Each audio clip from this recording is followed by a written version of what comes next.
tiane ufamonjena ny maty ufanavota ny tondany ambony tany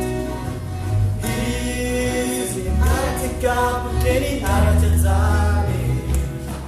fatia tame azo fitalia ty hainy tsy misy heloke izy nanolo ty tiane ufamonjena ny maty ufanavota ny tondany ambony tany izy natikapoke ny aratsajany fatia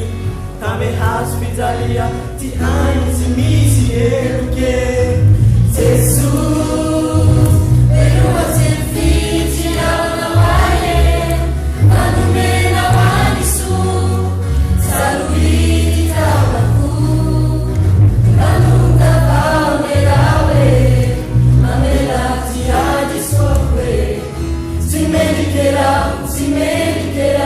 pe anunciana na Jesus, perdoa sem fiti na wae,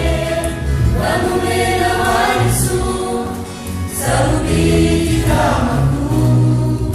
manunga paumerawe, mamela tiadi sokwe, simendikera, pe anunciana na.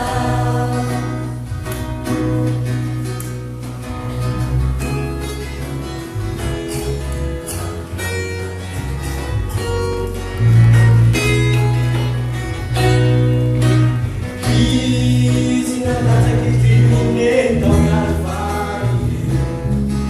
Nalai tia eti que tiuna tau fai